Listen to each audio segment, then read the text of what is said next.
In the darkness of deep space, a retro-styled spaceship cuts across a sea of stars, its chrome hull glinting under the sterile light of distant suns. At the center of the bridge, Captain Robert Daly stands tall, radiating an aura of omnipotence. The crew around him gazes up with worshipful reverence. As the camera pushes closer to Daly's face, his expression, beneath the polished veneer of leadership, betrays something far colder. His eyes don't burn with hope or curiosity. They gleam with the cold, detached satisfaction of a god who knows he cannot be questioned. Cut sharply to the real world. Fluorescent lights flicker over rows of cubicles, fingers clatter numbly against keyboards, and Robert Daly sits alone at his terminal. Here, he is no captain, no hero. He is invisible, a presence so overlooked that even the air seems to pass through him. The world around him hums with apathy, and in the sterile indifference of the office, a different kind of suffocation takes hold.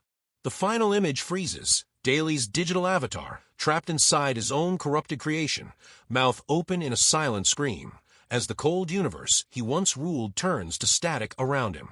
His ultimate punishment isn't death. It's oblivion, complete, inescapable, and unseen. This is the twisted world of USS Callister, the opening episode of Black Mirror's 4th season. On its surface, it presents itself as a clever, playful homage to 1960s space operas, complete with cheesy costumes, starship bravado, and colorful visual stylings. But beneath that shimmering retro facade lies one of the sharpest, darkest ethical dissections Black Mirror has ever produced.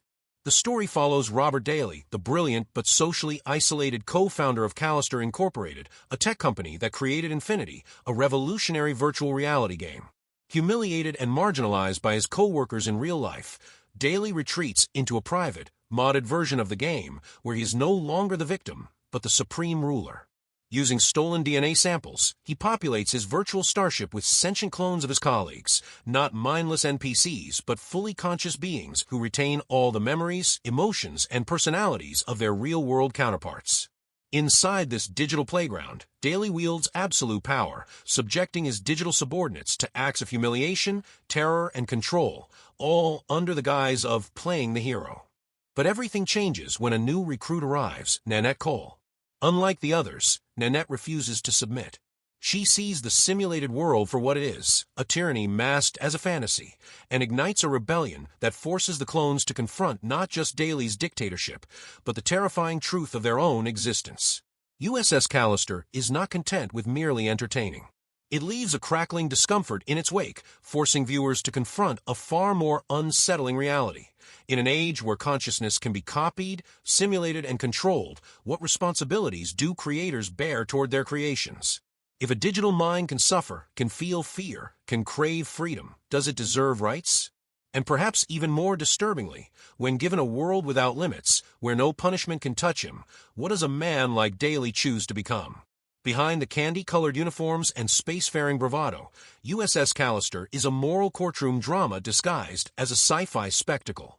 It asks not whether technology can fulfill our fantasies, but whether indulging those fantasies without consequence inevitably rots the soul. It strips away the comforting illusions of the hero's journey and replaces them with a mirror, one that reflects not who we wish we were, but who we might become when the restraints of society are digitally bypassed. At its core, this is not a story about escape. It is a story about captivity, the captivity of others under unchecked power, and the self-imposed captivity of a man who cannot face his own insignificance. As the credits roll, one question lingers, colder than the vacuum of space. If we can build new worlds in a heartbeat, what part of our humanity are we willing to leave behind inside them? Before production on Black Mirror Season 4 began, Charlie Brooker found himself standing at a creative crossroads. The first 3 seasons had already pushed the boundaries of digital horror, social dystopias, and ethical quandaries to almost unbearable limits. How could he expand the Black Mirror universe without falling into the trap of self-repetition? The answer, he realized, wasn't in looking further into the future, but in turning back to the past. Brooker drew inspiration from the American sci-fi classics of his childhood, particularly Star Trek. But in true Black Mirror fashion, he inverted the utopian dreams of those early shows. Where the 1960s starships symbolized courage, unity, and the pursuit of the unknown, USS Callister reimagined the spaceship as a floating tomb, a prison not built by alien enemies, but by human loneliness, resentment, and unchecked power. More than a homage, USS Callister became a ruthless dissection of a very specific cultural myth, the fantasy of the all-powerful man. Robert Daly is not a cartoon villain. He is a tragic synthesis of real-world archetypes, the overlooked genius, the isolated tech savant, the nice guy whose suppressed anger festers in the shadows. His retreat into a digital fantasy, where he rules as a god over digital slaves, is not an act of simple escapism. It's a dark mirror held up to a culture that romanticizes power fantasies while ignoring the emotional wreckage left behind. The production process itself veered through unexpected turns. Initially, Brooker envisioned a far bleaker, more somber tone, closer in spirit to earlier Black Mirror episodes like White Bear. But director Toby Haynes proposed a pivotal shift. Rather than cloaking the story in darkness, why not embrace the vibrant, exaggerated aesthetics of vintage space operas? Saturated colors, gleaming bridge sets, heroic musical cues, all carefully calibrated to create a jarring contrast between surface and substance. That dissonance between candy-colored visuals and grim emotional reality became one of the episode's most devastating weapons. Another early draft considered making Daly's real-world behavior overtly villainous, perhaps having him mistreat coworkers directly outside the simulation. Yet Brooker ultimately chose restraint. By keeping Daly meek, even pitiable in real life, the episode draws a sharper, more unsettling portrait. Monstrosity doesn't always roar. Sometimes it whispers. Sometimes it quietly codes new worlds while nursing silent resentments. In true Black Mirror fashion, evil here is portrayed not as an aberration, but as a slow, cumulative rot born of small, everyday cruelties. USS Callister, then, is not a simple sci-fi parody. Is not just a virtual reality cautionary tale. It is a meticulous, almost surgical narrative designed to peel back the layers of nostalgia, heroism, and escapism that shield society from confronting its own moral compromises. Behind the flashing starships and retro uniforms, USS Callister invites viewers to confront an uncomfortable truth. The greatest monsters we will ever face are not aliens or machines, or even the technologies we fear. They are the unexamined impulses, the quiet grievances, the casual cruelties. The parts of ourselves we so easily excuse until they take on a life of their own. In USS Callister, visual language is not just an accessory. It is the silent narrator, the hidden guide steering the viewer's emotional journey long before a single line of dialogue is spoken. From the first frame, color itself becomes a traitor. Within the virtual world of Space Fleet, every surface gleams in hyper-saturated reds, blues, and golds, resurrecting the nostalgia of 1960s science fiction. The lighting is warm, almost tender, creating a dreamscape steeped in lost innocence. But the moment the narrative shifts back to the real world, the palette collapses into grays, pale blues, and sterile whites. The office hums with fluorescent death, its mechanical lighting casting long shadows that seem to drain life from the walls themselves. Through this brutal contrast, director Toby Haynes plants the first subconscious seed. Utopia, in this universe, exists only in dreams. Reality is cold, monotonous, and utterly indifferent. Framing choices reinforce this emotional architecture at every turn. In the simulated world, Daly's presence is consistently captured through low-angle shots that inflate his stature to mythic proportions. The camera looks up at him as it would at a deity, while his crew members are often framed slightly below eye level, shrinking them into subordinate positions. Without a word, power dynamics are engraved into every composition. Conversely, in the real world, Daly is frequently shot from high angles, isolated behind computer screens or swallowed by the sterile geometry of his workplace. He is not feared, he is pitted. This shift in camera language, from reverent to dismissive, silently tells the story of a man who rules a fantasy realm precisely because he is invisible in the real one. Daly is not a straightforward villain, nor a tragic hero. He exists somewhere in the corrosive gray zone between. Initially, even inside the game, he clings to a thread of old-fashioned chivalry, attempting to perform the role of the benevolent captain. But the arrival of Nanette Cole ignites a slow, almost imperceptible unraveling. Her resistance is not just an act of disobedience, it is a mirror reflecting back all the powerlessness Daly so desperately tries to deny. As his frustration mounts, the thin veil of his self-image rips apart, revealing the tyrant underneath. His punishments escalate, stripping the crew of their physical autonomy, subjecting them to whimsical torments, until even Daly's original fantasies of heroism are eroded by pure, vindictive control. This is not a traditional fall from grace. It is a shedding, the gradual peeling away of societal veneers, exposing the raw nerve of unchecked resentment. Nanette Cole's arc stands in stark opposition.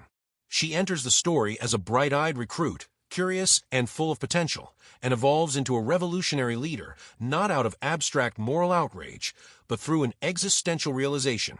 She has been reduced to an object. Not just physically, but mentally, spiritually. Every thought, every dream, every fragment of her identity has been co-opted, enslaved. Her rebellion is not simply an act of survival, it is an assertion of existential sovereignty. In Daly's universe, she refuses to be a copy. She fights to reclaim the right to be a person.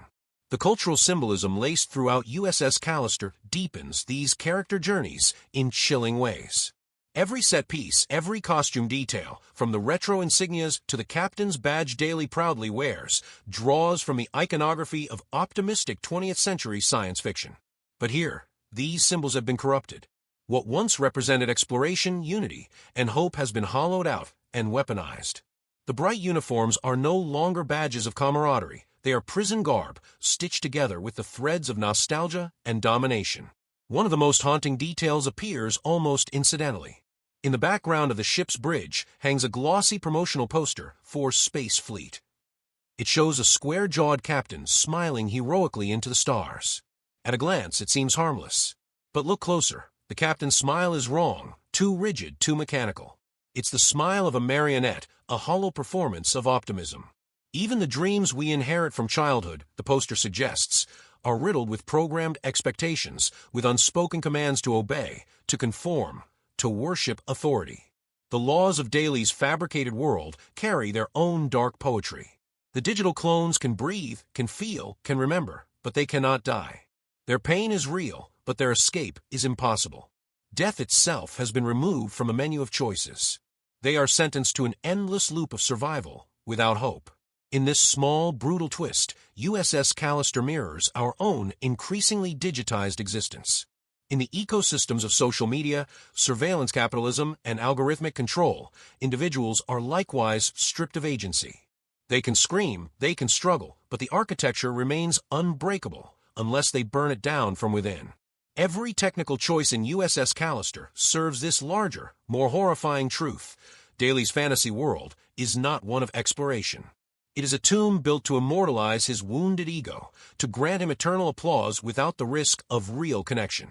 For the digital beings trapped inside, the passage of time offers no redemption, only the slow erosion of hope. There is a brutal irony at the core of Daly's universe. In creating a playground where he could be a god, he reveals himself not as a conqueror, but as a prisoner, a man so desperate for significance that he builds an empire no one else can ever see, let alone respect. His triumph is his own final isolation. Through dazzling production design, surgical cinematography, and agonizing character arcs, USS Callister invites the viewer into a world that, at first glance, sparkles with adventure and heroism. But the longer you look, the more the light flickers, revealing a universe rotting from the inside, a stage set built not for heroes, but for tyrants. In the end, it isn't the cold void of space that haunts the USS Callister. It's the realization that the monsters of science fiction are no longer alien invaders. They are born, nurtured, and unleashed in the unguarded corners of the human soul. At first glance, USS Callister seems to follow a familiar narrative arc. A group of oppressed individuals stages a rebellion under the leadership of a newly arrived outsider, seeking freedom from a tyrannical system. But beneath this recognizable surface lies a far more intricate design, a dual-mirrored narrative that systematically dismantles both its characters' fantasies and the audience's expectations through psychological architecture as meticulous as the ship itself. The opening draws the viewer into a vivid recreation of a nostalgic sci-fi universe, a candy-colored utopia where heroism and unity reign supreme. Here, Robert Daly appears to be the idealized captain, master of all he surveys.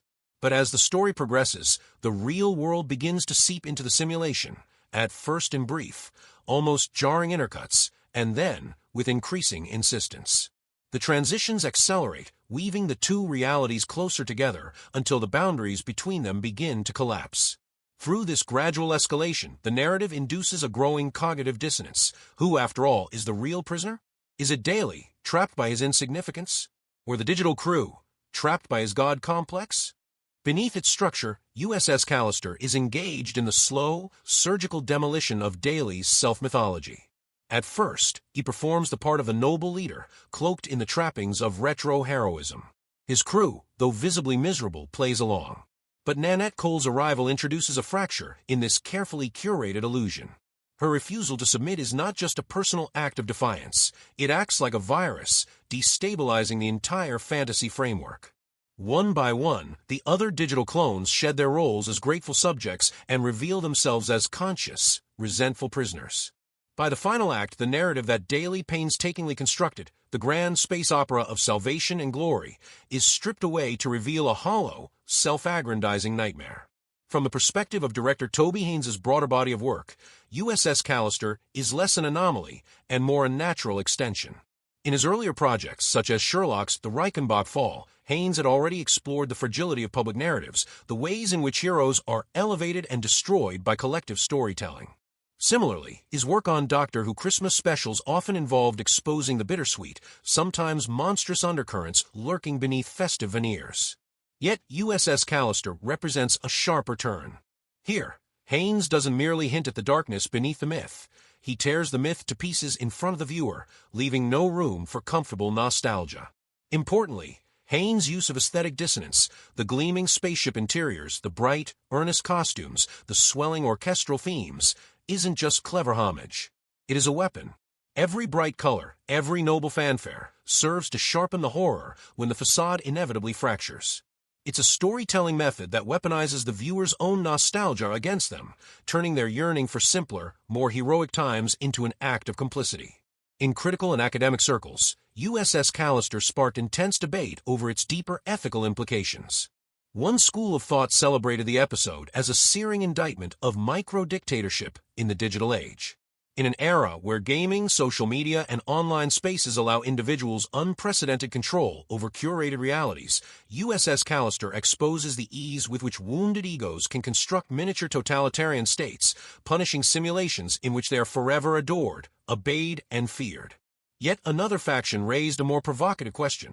Is Robert Daly truly beyond redemption? In the real world, he commits no acts of direct physical violence against his colleagues. His cruelty is reserved for digital copies, entities that, depending on one's philosophical perspective, may or may not possess true personhood. If the digital clones are mere data, then Daly's crimes are acts of petty revenge against facsimiles, not sentient beings. By this logic, the audience's intense revulsion toward Daly might reveal an uncomfortable truth. We instinctively grant moral weight to suffering, even when it occurs in virtual bodies. If we empathize with the cookies, does that mean we subconsciously recognize their personhood? And if so, what does that imply about the future of digital consciousness?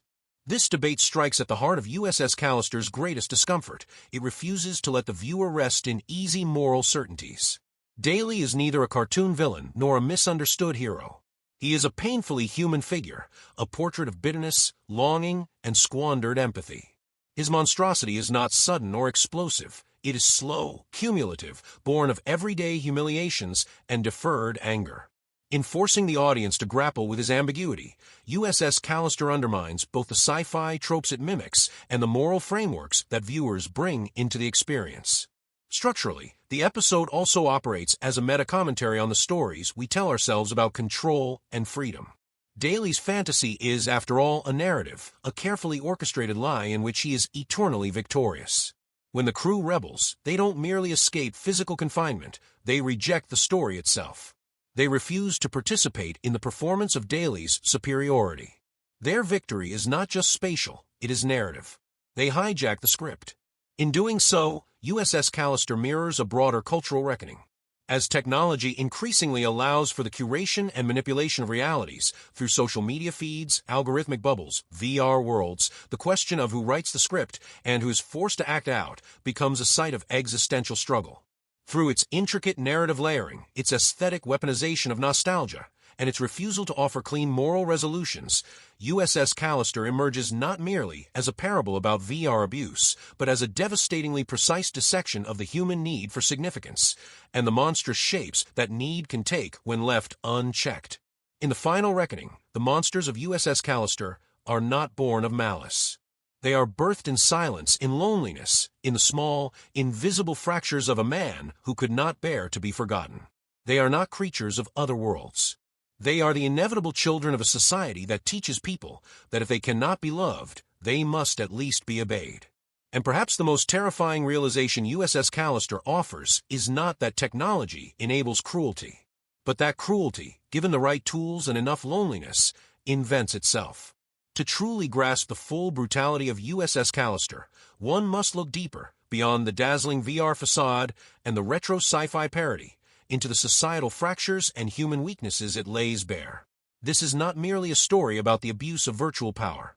It is a parable about how loneliness, humiliation, and an unmet hunger for validation can quietly fester into new, monstrous forms of tyranny. Robert Daly is not an evil man in the traditional sense. He does not physically assault his co-workers. He does not publicly humiliate them. In the real world, he is invisible, a man pushed to the periphery of social and professional life. His bitterness is not born from villainy, but from a systemic societal failure. The modern world increasingly ties personal worth to external recognition, while offering less and less of it to those who do not naturally dominate social spaces. In such an environment, where dignity is scarce and belonging is conditional, the emergence of someone like Daly becomes almost inevitable. When granted access to a space where he wields absolute control and faces no consequences, he transforms not because he is innately monstrous, but because the architecture around him permits, even encourages, his worst instincts. USS Callister dismantles the comforting binary of victim and oppressor. It suggests that under the right or wrong conditions, these roles are frighteningly fluid. Daly's transformation is chilling precisely because it is so plausible. His accumulated humiliation does not generate empathy or self-awareness. It curdles into resentment, a festering desire not just to be respected, but to be revered, unconditionally, and without challenge. In his private world, Daly craves worship, not connection. The fantasy he constructs is not of camaraderie, but of dominion, a kingdom where loyalty is extracted, not earned. The fundamental contradiction at the heart of USS Callister lies here. Daly wants to be loved, but he chooses fear as his method. He dreams of being seen as a hero, but he refuses the vulnerability that true heroism demands, the willingness to serve rather than to rule. His failure is not simply moral, is existential. He builds a world where he cannot be disappointed because nobody is allowed to have independent desires. In doing so, he damns himself to a hollow victory. The narrative logic of USS Callister is constructed with surgical precision to reinforce this collapse. Every narrative choice, from the design of the game's immutable rules to the psychological dynamics among the crew, tightens the noose around Daly's illusions. Freedom is impossible within the system he has built because the system itself is designed to suppress agency. The tragedy is not that technology enables evil, it is that technology amplifies the flaws already woven into the fabric of the human psyche. Daly's monstrosity does not sprout from his access to DNA replication or AI technology. It grows from seeds planted long before, seeds of entitlement, of a desire for control, of a belief that suffering grants moral permission to inflict suffering in return. Technology is not the origin of his cruelty, is merely the instrument through which his unexamined darkness finds form. At the allegorical level, USS Callister becomes a scathing critique of the digital age's micro-tyrannies. Today, everyone possesses miniature empires, curated feeds, private networks, algorithmic bubbles where disagreement can be blocked, dissent muted, and the self eternally validated. The power to create tailored realities has outpaced the development of the emotional maturity needed to wield that power responsibly.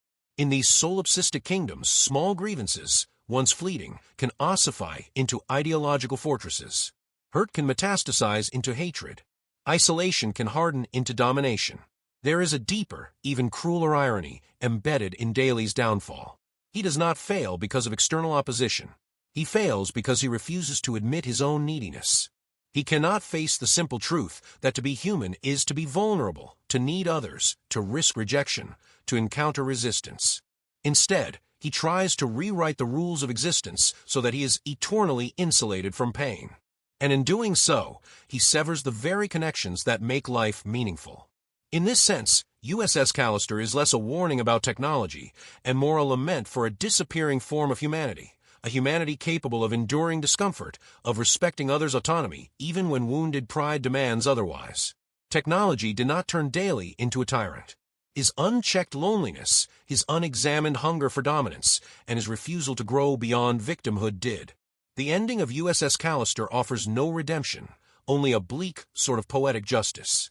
Trapped inside his own dead world, Daly is condemned not to pain, but to the ultimate horror, irrelevance. He becomes the only remaining worshipper at his empty shrine, a mute relic drifting through a digital void. Is not vengeance that destroys him, is the utter silence of a universe that no longer acknowledges him at all. Through this cold and meticulous dissection, USS Callister issues a devastating proposition. In the pursuit of control, adoration, and meaning, if we lose our reverence for the dignity of others, we inevitably lose our own humanity as well. And the true catalyst for this loss is not futuristic technology. Is loneliness weaponized? Is humiliation left to ferment unchecked?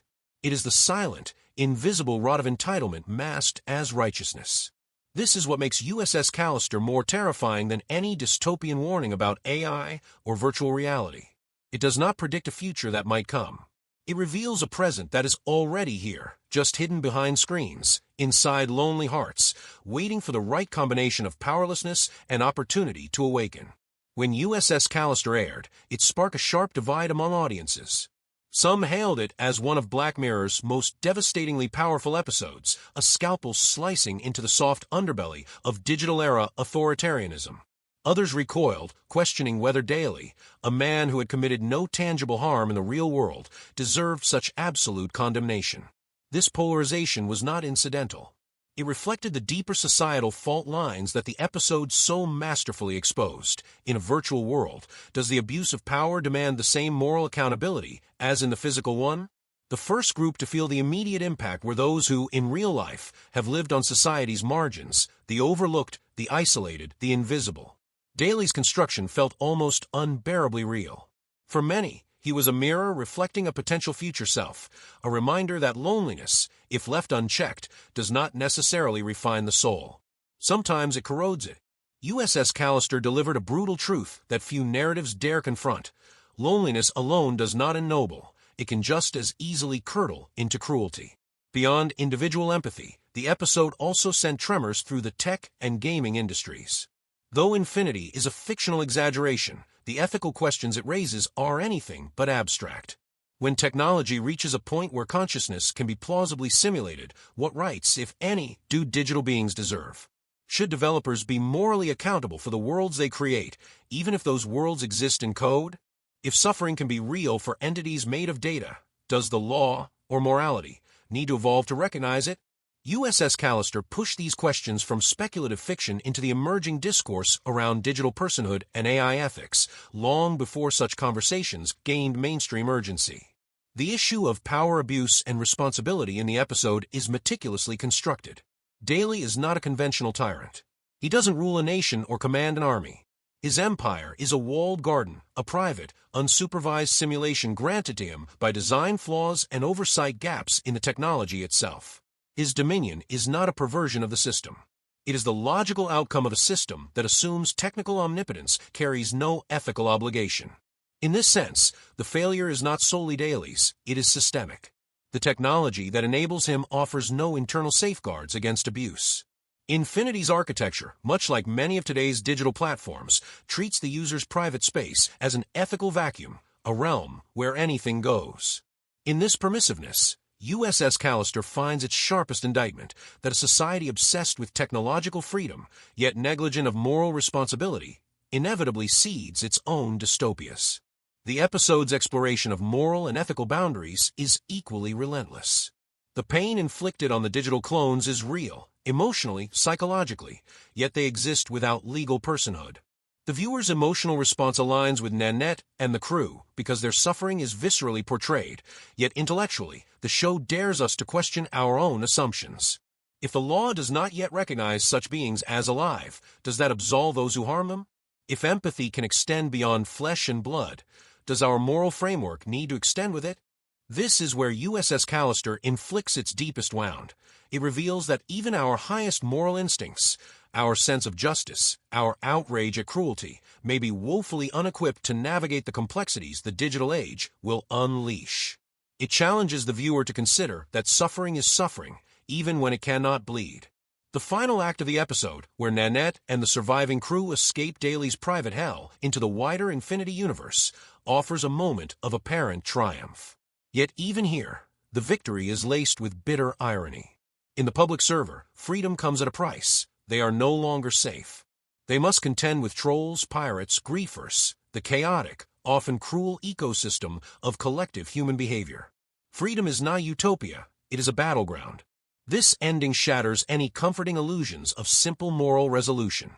Escaping a dictator is not the end of the fight. It is merely the beginning of survival in a world that lacks clear ethical guardianship.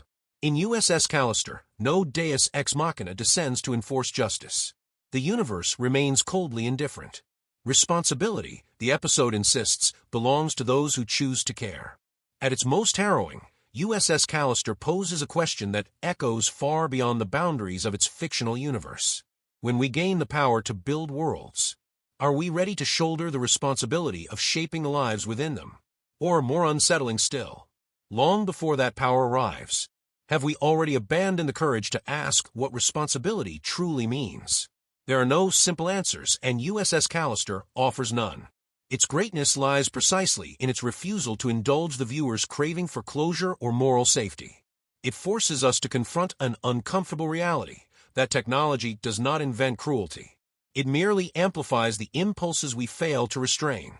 In Daly's fate, trapped alone, ignored even by the world he once ruled, there is no triumphant vengeance, only a void. It is a final, brutal mirror held up not to villains, but to every fragile human heart that ever mistook control for love, dominion for dignity. Through its icy lens, USS Callister asks, will we use the worlds we create to heal the wounds reality has inflicted? Or will we, like Daly, build temples to our own despair and worship at altars of silence? The future will not decide that for us. The choice is ours now. Though USS Callister wears the sleek armor of science fiction, its mirror is turned not toward a distant future, but toward an unsettlingly familiar present. In fact, only a few short years after its broadcast, the anxieties it dramatized about digital power run amok, about the commodification of consciousness, about micro-tyrannies born in private virtual kingdoms, have begun to materialize with alarming clarity in the real world. The rise of artificial intelligence, particularly generative AI and digital clone technologies, has pushed the notion of simulated consciousness from speculative fiction into experimental reality. Companies like OpenAI and DeepMind have already demonstrated systems capable of mimicking speech patterns, emotional cues, and even decision-making behaviors once thought exclusive to living beings. Consumer platforms like Replica and Character.ai are now marketing personalized AI companions, simulated friends, and partners that adapt to user preferences. While these advances promise companionship and entertainment, they also open the door to the exact ethical nightmare USS Callister warned against. When users can manipulate, command, or even abuse sentient-seeming entities without consequence. Are we quietly cultivating a cultural erosion of respect for the autonomy of the other, even in its digital forms? Simultaneously, the problem of unregulated power within virtual spaces has exploded.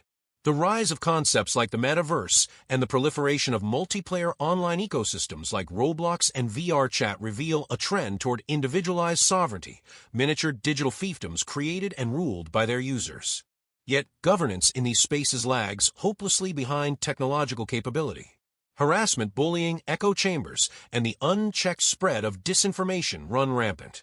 Technology has granted individuals the ability to become micro-dictators without instilling a parallel ethic of responsibility. An even subtler threat lies in the accelerating phenomenon of digital islanding. Algorithm-driven recommendation engines insulate users in bubbles of confirmation, isolating them from dissent, difference, and challenge. Within these curated universes, individuals increasingly lose the habit of negotiating with others, of coexisting with discomfort. They build palaces or prisons where only their own will prevail. USS Callister did not merely predict this. It understood its emotional architecture, isolation mutating into entitlement, loneliness crystallizing into dominion. Faced with these emerging realities, USS Callister offers not just a warning, but a faint blueprint for resistance, if we are willing to heed it. First, there must be a redefinition of design responsibility in technology creation. Developers working on AI and virtual persona systems cannot cling to a morally neutral toolmaker's stance. Baseline ethical protections must be hard-coded into their architectures. For instance, simulated beings should have built-in rights: the right to opt out, the right to resist abusive modification, the right to exist outside of pure user whim. These measures are not designed merely to protect synthetic entities, they are safeguards for the moral muscles of the human users who interact with them. Second, legal frameworks must evolve rapidly. As the boundaries between simulation and sentient experience blur, governments and courts must grapple with unprecedented questions. What constitutes a violation of a digital being's rights? When does mistreatment in virtual space cross into legally actionable territory? If we wait until the line between real and virtual is utterly erased, it will be far too late to establish meaningful protections. Third, and perhaps most crucially, there must be a cultural awakening, an education of empathy that keeps pace with technological change.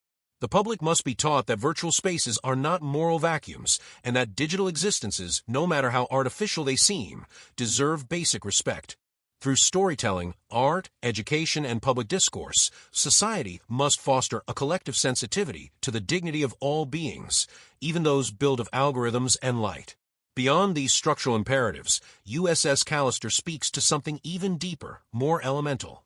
The ultimate safeguard against the descent into cruelty is not systemic. It is personal. It is the quiet, daily choice to see others, even simulated others, as deserving of dignity.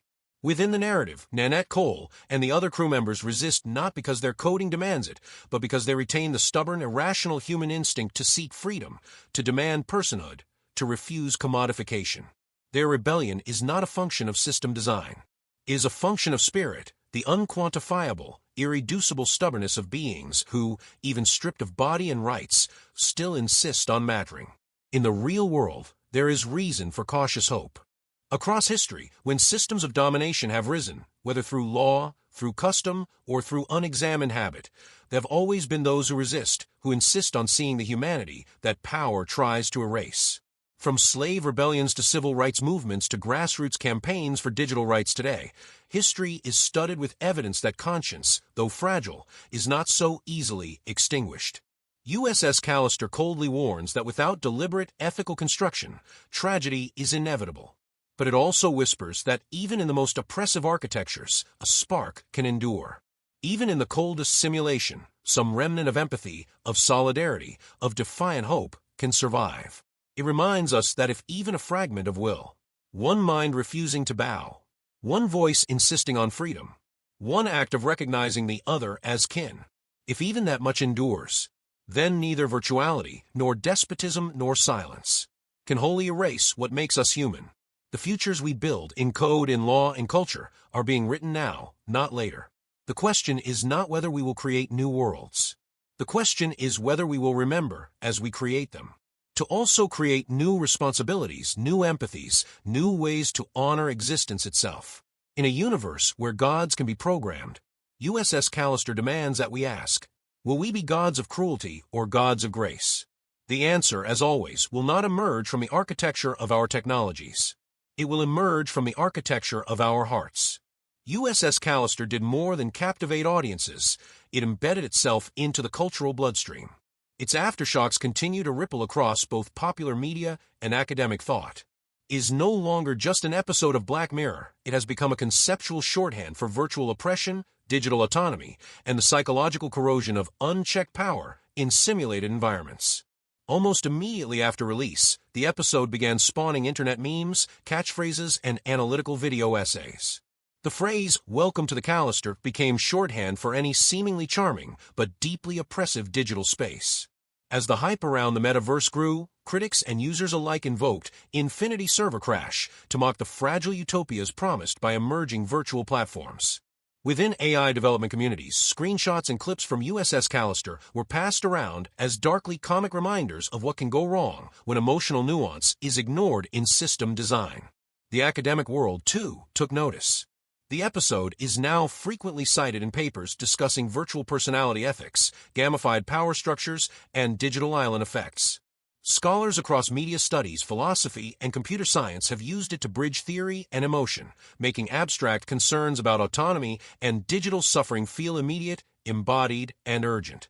For those drawn to the deeper themes of USS Callister, several lesser-known but deeply resonant works offer compelling parallels, cinematic siblings and literary cousins that explore similar questions through different tones and textures. The Congress, 2013. A hybrid live-action/animation film in which an aging actress sells the rights to her digital self to a media company. As the world increasingly lives through simulations, she struggles to reclaim her identity. Much like USS Callister, it explores the commercialization of persona and the erosion of agency.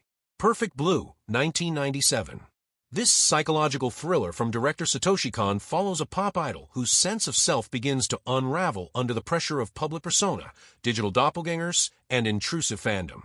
Though rooted in celebrity culture, it eerily echoes the identity disintegration faced by Daly's digital captives. Avalon, 2001. Directed by Mamoru Oshii, this austere sci-fi film centers on a virtual wargame that slowly consumes its players' grasp of reality. Its depiction of subjective immersion and existential dislocation mirrors Daly's own spiral into the godlike delusion of his closed system. The 13th Floor, 1999. Often overshadowed by The Matrix, this film quietly explores the awakening of consciousness within a simulated world and the moral quandaries faced by the creators and prisoners of that world. It shares with USS Callister a haunting awareness of what it means to create sentient entities only to control them. On the literary front, several thought-provoking books deepen the theoretical framework underpinning the episode's questions. The Fragility of Goodness, Martha C. Nussbaum. While centered on Greek tragedy, this philosophical work explores how goodness survives under conditions of chance, suffering, and moral ambiguity, themes deeply relevant to the plight of the digital crew who endure Daly's psychological dominion.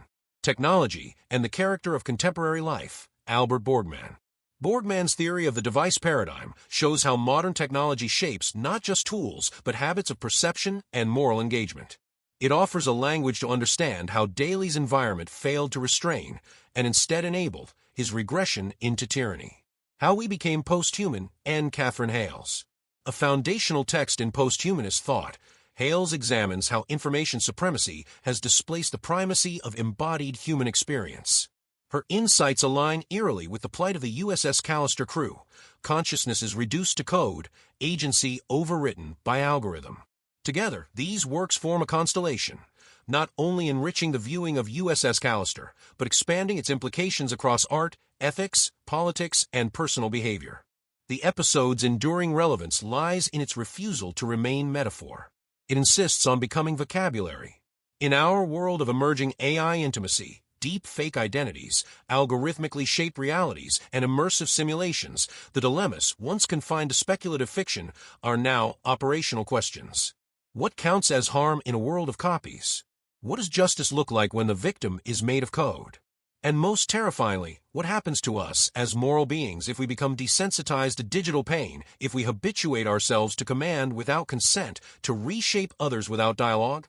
USS Callister does not answer these questions, but it forces us to ask them. And in doing so, it reminds us that the future we're building needs not just innovation, but introspection. When we create beings, digital or organic, who can feel, adapt, and long to be free, we are no longer just users. We become something closer to gods. And the only question left, as USS Callister dares to whisper, is this: what kind of gods will we be? Without me, you're nothing. That's Daly's final threat to his digital crew. But as the story ends, we realize, it's not the crew he's dooming, it's himself. Without others, his universe implodes into silence. Without the feedback of recognition, his identity unravels. He wanted control, but all he gained was the sterile dominion over an echo. This is USS Callister's most chilling revelation. If you build a world but refuse to listen to it, you will eventually be devoured by your own voice. So we must ask, if Nanette hadn't fought back, would the suffering of her consciousness still be harmless? If digital replicas aren't human, but feel and suffer like humans, what then is personhood? If technology outruns ethical imagination, is every developer, somewhere down the line, a potential daily? These questions don't beg for immediate answers. They demand we never stop asking them. Clapperboard Easter egg. Sharp-eyed viewers may recognize TCKR, the name of Daly's tech company, as the same firm behind the neural simulation in San Junipero. This suggests USS Callister and San Junipero may share a narrative universe, a dark, expanding Black Mirror multiverse that ties pleasure and punishment, love and control, into the same digital infrastructure. Drop a single emoji in the comments to capture how USS Callister made you feel.